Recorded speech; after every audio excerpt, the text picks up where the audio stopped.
Okay, so good morning students, and now in this video we shall continue our chapter that is going on in our class, that is climate chapter. Okay, chapter number 4. So please take out your books and take out chapter number 4, climate. In the previous video we have discussed about the introduction of the climatic controls.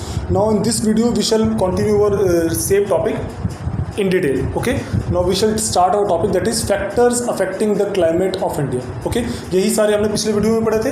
अब इन्हीं सबको we shall discuss in detail. Okay, now the first one, latitudes. The first one is latitudes. The factors affecting the climate of India. सबसे पहले latitudes. अब आपको याद होगा in the previous video I had told you that latitudes also affect the climate of India. How do they affect? Suppose करो this is Earth. ठीक है, suppose this is Earth. अच्छा, this is central latitude, that is equator. I want to tell you one thing, that equator is also a latitude. ठीक है, equator is also a latitude that is at 0 degree. It divides the earth into two parts, that is northern hemisphere and southern hemisphere.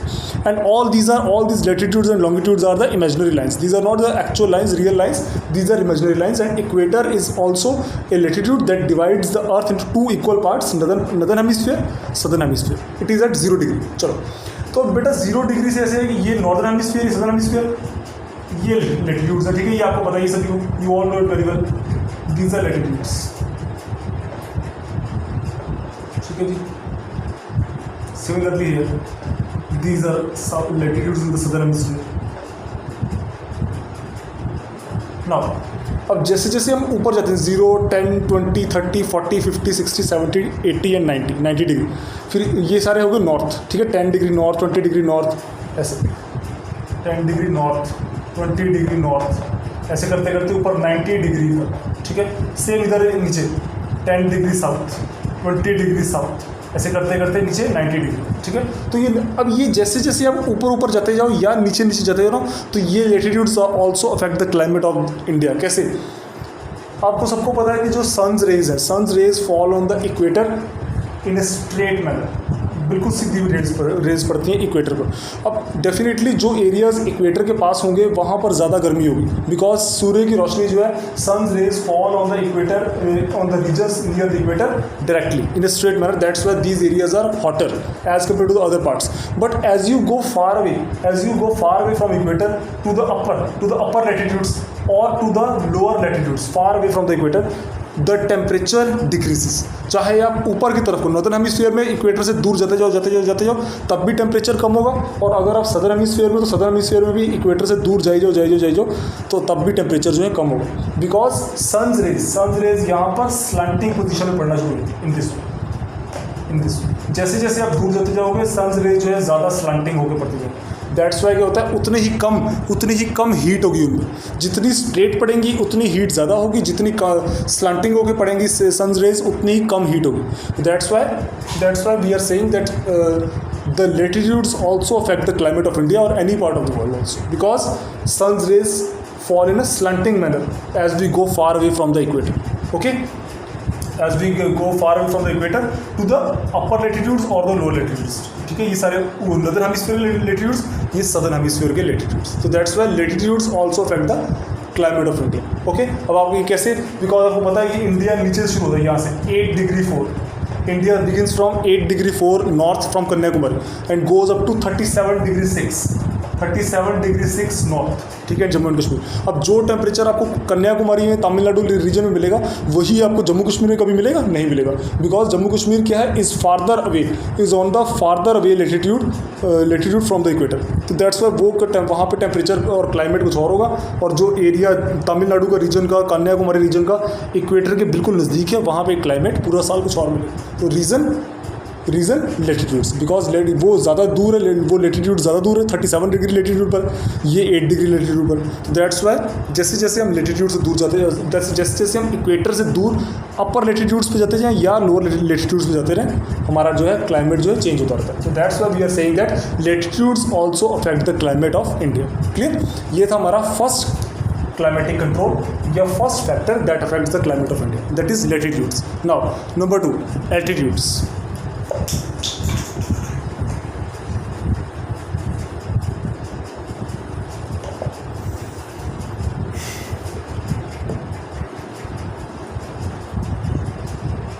देखो बच्चों, altitude का मतलब क्या होता है? What is mean by the term altitude? That is height. ठीक है, altitude means height.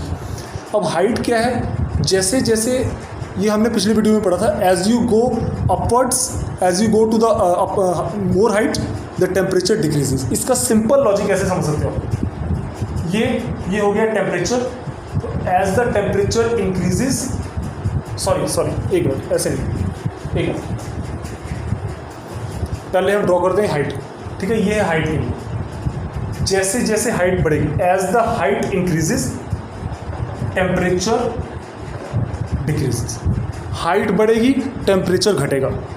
और अगर हाइट घटेगी तो टेम्परेचर बढ़ेगा। ये दोनों चीज़ें उल्टा चलती हैं। अगर हाइट कम हो रही है, सपोज आप नीचे के एरियाज़ में हो, जैसे प्लेन एरियाज़ में हो, यहाँ पर ऑल्टीट्यूड ज़्यादा नहीं है या ऑल्टीट्यूड ज़्यादा नहीं है तो टेम्परेचर ज़्यादा रहेगा। लेकिन जैसे जैसे ऑल्टीट्यूड बढ़ता जाएगा, आप हिमालयाज़ में ऊपर जाते जा रहे हो, मतलब कि आपकी एल्टीट्यूड जो है वो बढ़ता जा रहा है। तो जैसे जैसे आप ऊपर के रीजन में जाते जाओगे, आपका टेम्परेचर जो है घटता जाएगा। Because as the altitude increases temperature decreases. समझ लगी चीज़? तो इसीलिए we are saying that altitude is also a very important factor that affects the climate of India. अब देखो ना, जो क्लाइमेट हमें हिमालयन रीजन में मिलता है, क्या वही क्लाइमेट हमें यहाँ पर नॉर्दर्न प्लेन्स में या डेक्कन प्लेट्यू में मिलता है? नहीं मिलता, बिकॉज वहाँ पर एल्टीट्यूड बहुत ज़्यादा है। हिमालयन रीजन्स पूरा साल स्नो से कवर्ड रहते हैं। तो क्या नॉर्दर्न प्लेन्स पूरा साल स्नो से कवर्ड रहते हैं? क्या Deccan plateau region, Malwa plateau region वो भी स्नो से कवर्ड रहता है? नहीं रहता, बिकॉज हिमालयाज में एल्टीट्यूड ज़्यादा है। तो that's Y temperature is very less. Height ज़्यादा यानी कि एल्टीट्यूड ज़्यादा, टेम्परेचर कम। प्लेन्स में क्या है? एल्टीट्यूड कम है तो टेम्परेचर कंपैरेटिवली ज़्यादा है। समझ गए? तो जैसे जैसे एल्टीट्यूड बढ़ेगा, टेम्परेचर घटेगा। तो that's why we are saying that altitude affects the climate of India. It is an important factor. इसके अलावा वन मोर थिंग,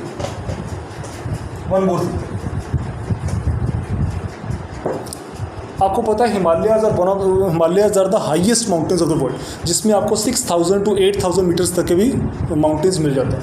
अब ये जो इधर इतने हाई माउंटेन्स हैं, फ्रॉम 6000 to 8000 मीटर्स, अब ये इतनी हाइट के जो हिमालयन माउंटेन्स है ना, ये हमारी तो ये इसका फ़ायदा एक और होता है। एक वो फ़ायदा पता है क्या होता है? वो फ़ायदा ये होता है कि ये ना तिब्बत रीजन की तरफ से आने वाली या नॉर्थ ईस्ट चाइना की तरफ से आने वाली जो ठंडी विंड्स हैं, कोल्डर विंड्स हैं ना, उनको इंडिया में पहुंचने से पहले ही रोक देते हैं। वो आपको पता होगा, उस तरफ के रीजन बियॉन्ड तिब्बत रीजन में काफ़ी टेम्परेचर जो है काफ़ी ठंडी हवाएं बहती हैं। बिकॉज वहाँ पर क्या है, टेम्परेचर जो है तिब्बत रीजन में एल्टीट्यूड काफ़ी ज़्यादा है।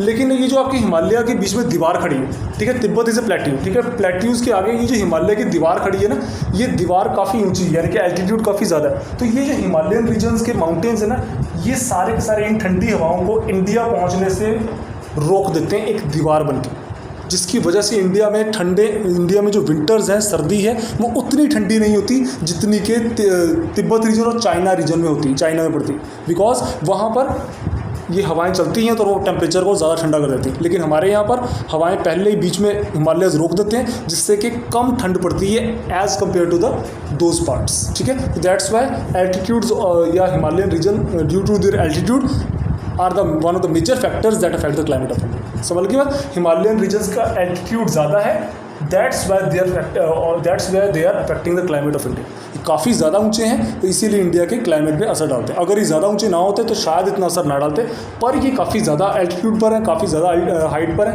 दैट्स वाई ये हमारे एल्टीट्यूड पे, हमारे क्लाइमेट पे काफ़ी असर डालते हैं। That's why we are saying that altitude is also one of the important factors that affects the climate of India. Is that clear students?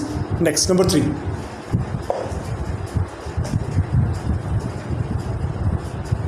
Number 3, pressure winds. अब देखो बेटा, टर्म आ रही है pressure and winds. Pressure means atmospheric pressure और winds means जो India में winds चलती हैं, जैसे कि आपकी मानसून विंड्स, ठीक है, और आपके यहाँ पे वेस्टर्ली विंड्स। अब ये कई तरह की विंड्स होती हैं, सारा हम समझेंगे, ये सारा हम डिटेल में आगे पढ़ेंगे। देखो, this pressure and winds includes 3 parts. First is pressure and surface winds, second upper air circulation, and third western cyclonic disturbance and tropical cyclones. ठीक है, पहले हम देखें, ये मतलब कि प्रेशर एंड विंड्स में आपके 3 तरह की चीज़ें आती हैं, एटमॉस्फेरिक प्रेशर और सरफेस विंड्स। ठीक है, जो हमारी विंड्स चलती हैं, हमारे सरफेस के ऊपर हमारे एटमॉस्फेयर में जो विंड्स चलती हैं, उसके बाद अपर एयर सर्कुलेशन। अपर एयर सर्कुलेशन में आपके आते हैं ये जो लोअर प्रेशर, ठीक है, रीजन और हाई प्रेशर रीजन। ये सारा मैं बताऊंगा नेक्स्ट वीडियो में। नेक्स्ट वेस्टर्न साइक्लोनिक डिस्टर्बेंस, ये आपका मेडिटेरेनियन रीजन की तरफ होता है, ठीक है, वेस्टर्न साइक्लोनिक डिस्टर्बेंस। और साथ में आपका ट्रॉपिकल साइक्लोन्स। ट्रॉपिकल साइक्लोन्स क्या होते हैं, जो हमारे समंदर में आते हैं, जिनकी वजह से और इनको ट्रॉपिकल साइक्लोन्स को अपने साथ इंडिया में कौन सी क्या चीज़ लेकर आती है, ईस्टर्ली जेट स्ट्रीम्स, ठीक है, ईस्टर्ली जेट स्ट्रीम जो है इंडिया में ट्रॉपिकल साइक्लोन्स को लेकर आती है, ठीक है। ये सारा हम आगे पढ़ेंगे, प्रेशर एंड विंड्स। अब हम ये हमारा कंप्लीट हो गया। अब हम इसी को आगे डिस्कस करना शुरू करते हैं, प्रेशर एंड विंड्स को, ठीक है बच्चों। आई am rubbing this of.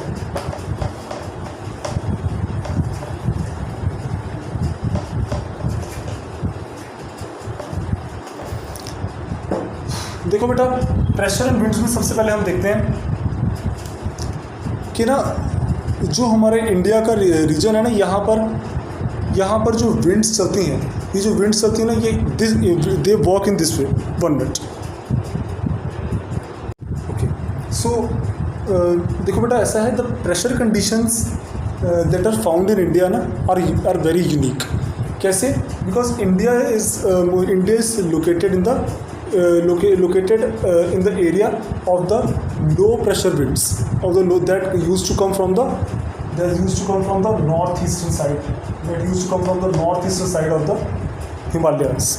Now these northeastern, you can see the map on page number 29. Please see the map on page number 29.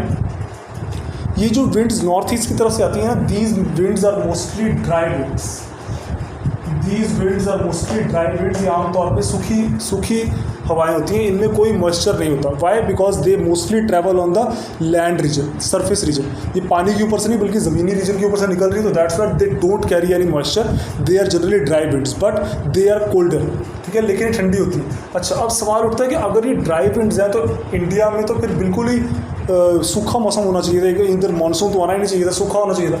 तो why do India receives monsoon? Bharat में ये ड्राई विंड्स के आने के बावजूद भी मानसून कैसे आ जाता है? ठीक है, लेट्स चेक इट। ठीक है, आई एम रबिंग दिस।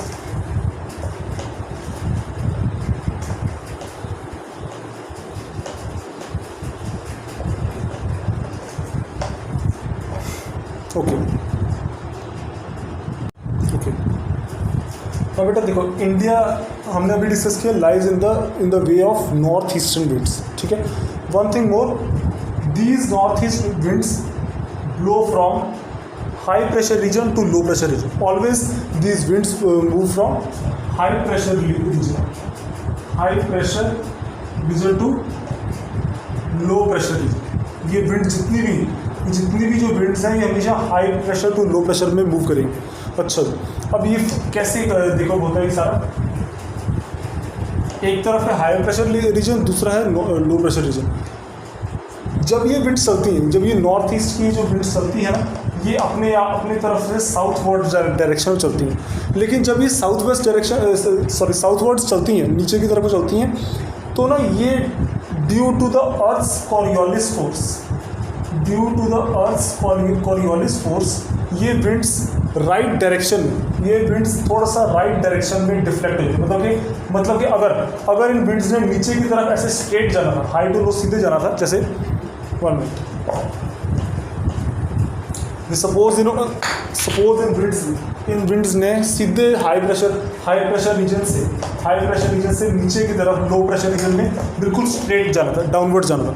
लेकिन ये बिल्कुल सीधे ना जाकर थोड़ा राइट साइड में टर्न हो जाती, थोड़ा सा राइट साइड में टर्न होके इन दिस वे, ऐसे जैसे अभी बता रहे, इन दिस वे राइट साइड को टर्न होके ऐसे जाएंगे। अब ये राइट साइड को डिफ्लेक्ट क्यों हो रही है? Because of the Coriolis force of earth की कॉरियोलिस फोर्स की वजह से। ये we will discuss what is this Coriolis force, ठीक है। तो ये कॉरियोलिस फोर्स की वजह से राइट साइड में डिफ्लेक्ट हो जाती हैं, राइट साइड को टर्न हो जाती हैं, और जब राइट साइड को टर्न हो जाती हैं तो फिर ये इंडिया में पहुंचती है। अब लेकिन जैसे मैंने अभी बताया, these winds are dry winds ठीक है, इनमें कोई भी मॉइस्चर नहीं होता, दैट्स वाई ये बारिश नहीं कर पाते। पर फिर भी इंडिया में मानसून होता है, ठीक है। वो मानसून इंडिया में क्यों होता है, कैसे आता है, वो सारा हम पढ़ेंगे। But before that we must discuss what is meant by this term Coriolis force. कि अगर ये जो विंड्स हैं, देखो विंड्स जो है हमेशा मूव करती हैं high pressure to low pressure, जैसे अभी मैंने बताया। लेकिन ये high pressure to low pressure अगर मूव करती भी हैं तो सीधे मूव करना चाहिए, लेकिन अर्थ की कोरियोलिस फोर्स की वजह से ये राइट को टर्न हो जाती हैं और इंडिया पहुंचती हैं। अब सवाल उठता है कि ये कोरियोलिस फोर्स क्या है। तो write on the question please, what is meant by the term Coriolis force, please write on the question, what is meant by the term Coriolis force. बेटा please underline the answer also. ये आपकी book में blue colour का जो box दिया हुआ है उसमें दिया होगा आंसर, आप उसमें टिक कर सकते हो। कोरियोलिस फोर्स क्या है,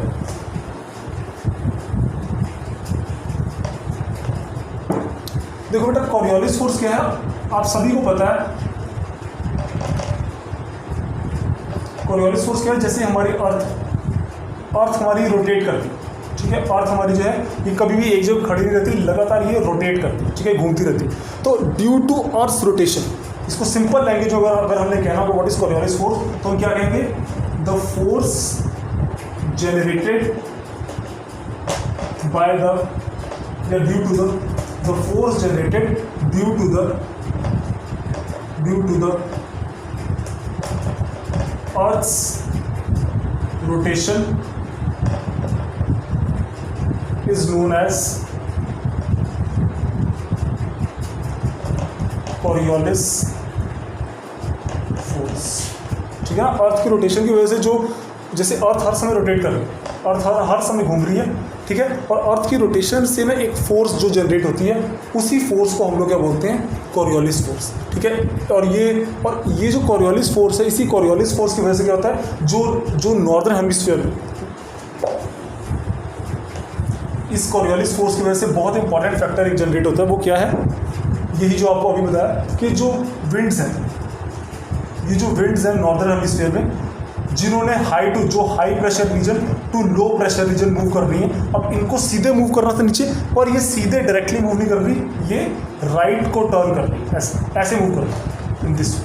वरना ये सीधे हाई टू लो भी आ सकती है, पर ये हाई टू लो सीधे नीचे नहीं आके राइट साइड को टर्न कर रही है। अब ये राइट साइड को टर्न क्यों कर रही है, due to this Coriolis force, क्योंकि अर्थ लगातार रोटेट कर रही है, अर्थ की रोटेशन से एक फोर्स जनरेट हो रही है, और इसी फोर्स को हम लोग क्या बोलते हैं, कोरियोलिस फोर्स। और ये जो नॉर्दर्न हेमिस्फीयर में ये जो विंड्स हैं, ये राइट साइड को टर्न कर रही हैं, ठीक है, राइट साइड को टर्न कर रही हैं। और इसी तरह से सदर्न हेमिस्फीयर में भी जो ये विंड्स हैं, ये भी अपने राइट साइड को टर्न कर रही हैं, ठीक है, ये भी अपने इस तरफ को टर्न कर रही है।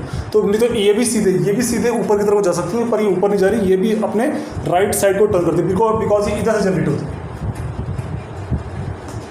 ये भी हाई टू लो मूव करती हैं, ठीक है, ये भी हाई टू लो मूव करती है, लेकिन इन्होंने भी, अब ये भी इधर देखो ना, इधर ऊपर बन जाता है, इस तरफ को बन जाता है हाई प्रेशर, हाई टू लो, हाँ, इधर बन जाता है लो प्रेशर और इधर बना होता है हाई प्रेशर। अब ये जो विंड्स है, ये भी सीधे ऐसे मूव कर सकते हैं, पर ये सीधे ना मूव करके ये भी अपने राइट साइड को टर्न करते हैं इन दिस वे, ऐसे। अब ये राइट साइड को टर्न अगेन इसी वजह से हो जाती है, because of the Coriolis force, ठीक है। तो इसी को, ये जो विंड्स हैं अपने राइट साइड को टर्न हो रही हैं due to this Coriolis force, इसको हम लोग एक और नाम से क्या बुलाते हैं बच्चों, द फेरेल्स लॉ। आपने टर्म लिखी, what is meant by the term Coriolis force, आगे लिख लो, वो और करके साथ में लिख लो, और फेरेल्स लॉ। इसी टर्निंग को, ये जो अर्थ के ये जो विंड्स हैं that are turning right due to Coriolis force of earth, and this thing is known as Ferrel's law. कि अर्थ की जो विंड्स हैं, ये अपने राइट डायरेक्शन को टर्न हो रही हैं, दैट्स वाई इसी टर्निंग को हम लोग क्या बोल रहे हैं, फेरेल्स लॉ। कि अर्थ की रोटेशन से फोर्स जनरेट हो रहा है, फोर्स जनरेट करने पर ये अपने राइट साइड को टर्न हो जाती है, और ये जो पूरा का पूरा सिद्धांत है, पूरा लॉ, इसको हम लोग क्या बोलते हैं, फेरेल्स लॉ। क्लियर। तो ये बात है जिसकी वजह से इंडिया में आगे मानसून भी आता है, वो सारा हम पढ़ेंगे, ठीक है। चलो, आई एम रविंद्र कृष्ण।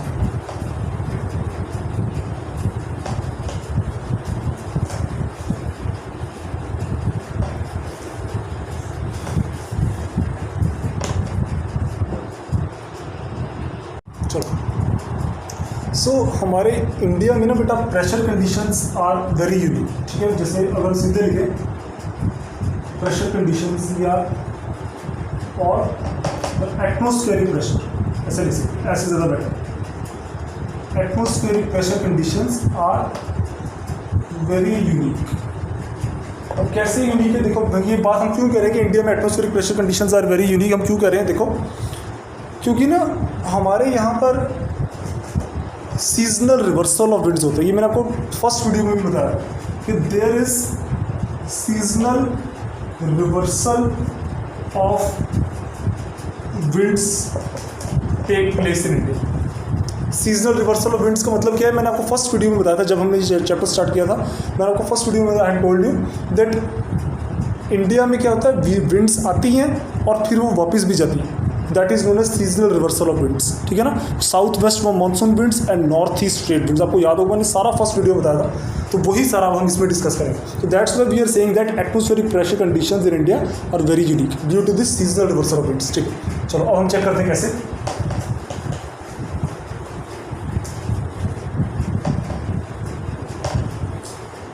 देखो जी,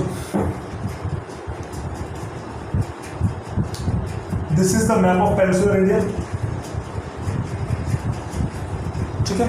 अब हमने इसमें क्या है, ये आपने मैंने पहले अभी we have already discuss that winds move from high to low, ठीक है। Winds move from high pressure region to low pressure region. अब जो नीचे वाला रीजन है, इक्वेटर के नीचे वाला रीजन है, वहाँ पर बनता है हाई प्रेशर और वहाँ इधर बना होता है लो प्रेशर। देखो इंडिया में आमतौर पे ये अरेबियन सी रीजन में ना आमतौर पे लो प्रेशर रीजन जनरेट होता है। सपोज करो हम लोग बात कर रहे हैं इन समर्स, अभी समर्स का टाइम चल रहा है सपोज, ठीक है। तो इन समर्स यहाँ पर बना होगा low pressure region Arabian sea पे, और जो बिल्कुल नीचे नॉर्थ ईस्ट नीचे सदर्न हेमिस्फीयर की तरफ बना क्या होगा, हाई प्रेशर। तो winds move from high to low, और ये हाई टू लो की तरफ मूव कर रही हैं, तो उससे क्या होगा, यहाँ पर ये विंड्स आ जाती हैं, ठीक है, नीचे की तरफ से।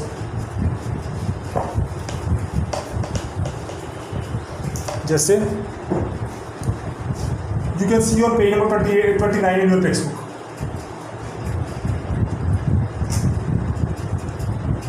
जैसे ये आपका अर्थ है, ठीक है। अब ये अर्थ में ये हमारा हो गया इक्वेटर, ओके।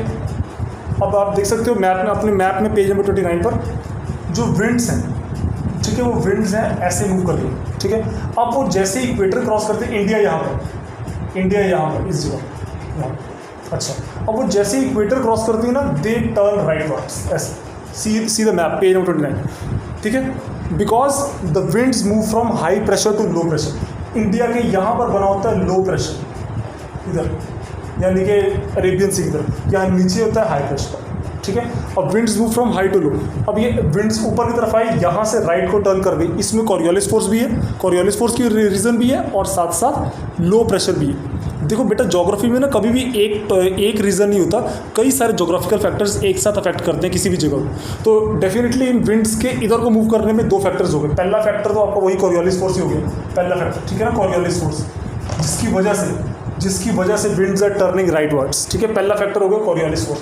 लेकिन साथ साथ ये दूसरा फैक्टर क्या है, जिसकी वजह से विंड्स जो है इधर को जाने के बजाय इंडिया को राइट टर्न, ऐसे टर्न हो गए। Reason that winds always blow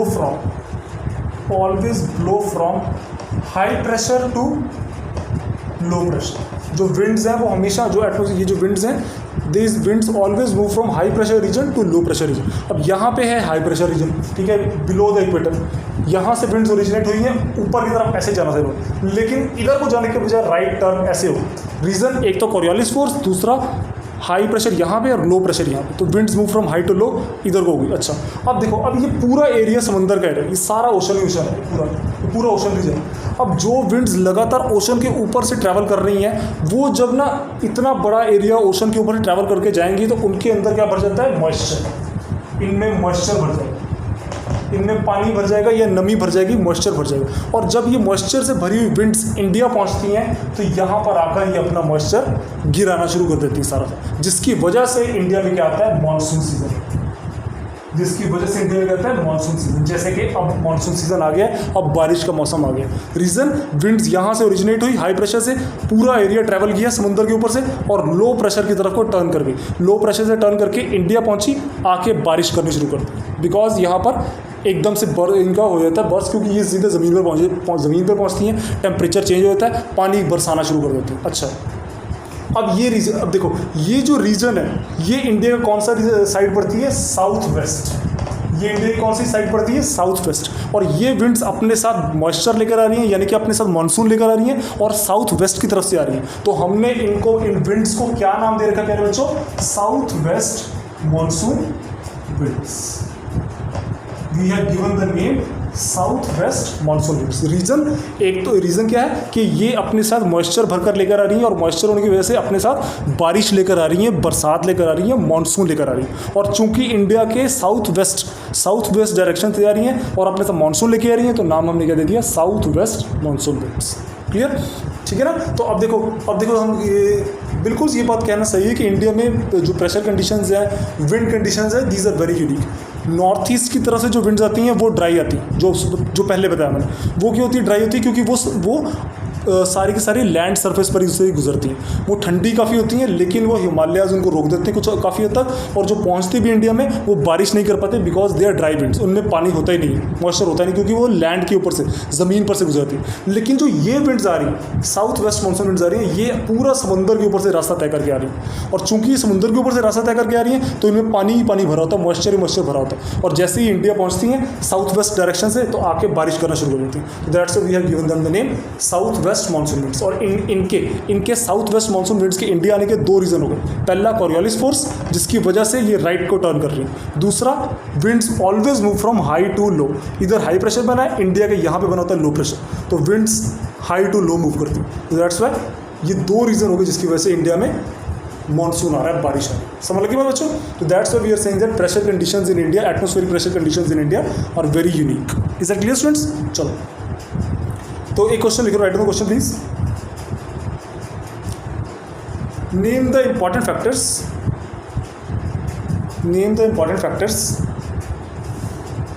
that bring monsoons to India. Name the important factors that bring monsoons to India. Explain why. साथ में ये भी बताओगे क्यों है वो फैक्टर्स। एक तो हो गया कोरियोलिस फोर्स, दूसरा winds always move from high pressure region to low pressure region. ये सारा आपने एक्सप्लेन करना है। क्लियर। चलो next.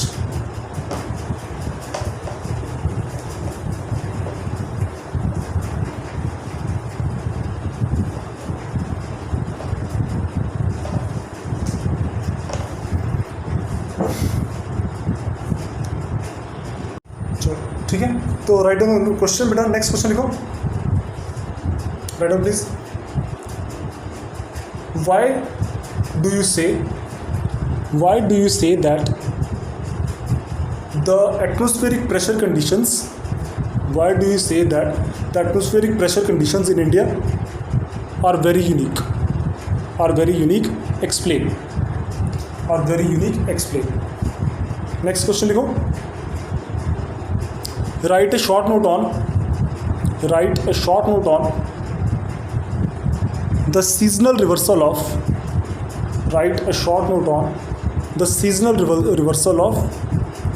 the monsoon winds in India. Clear? चलो देखो बेटा, तो so in today's video we had discussed about the factors that affect the climate of India. ठीक है, इसमें we have discussed about latitudes, ठीक है, how the latitudes are affecting the climate of India. Then we discussed altitude, ठीक है, how altitude is affecting, and last number 3 we discussed about pressure and wind systems.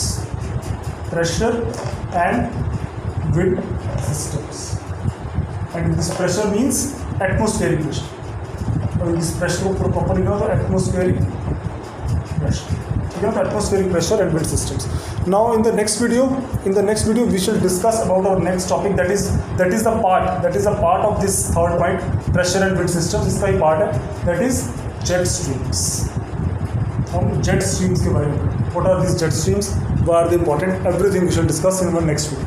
ठीक है, तो if you still have any questions you can send me your doubts, and please write down these extra questions in your textbooks, notebooks, and also see the maps also, ठीक है। जो maps हमने discuss किए हैं, ये maps भी page number 29 पर जो है ये टिक कर लेना, और ये मैप्स भी आपने प्रॉपरली समझने, अंडरस्टैंड कर लें, ठीक है जी। And write down the answers of these extra question in your textbook. और जो पिछले क्वेश्चन लिखवाए थे मैंने, their answers should also be written in your text notebooks. Is that clear, students? In the next video, we shall discuss about jet streams. So, thank you, students. This was today's video. So, thank you so much, students. Thank you.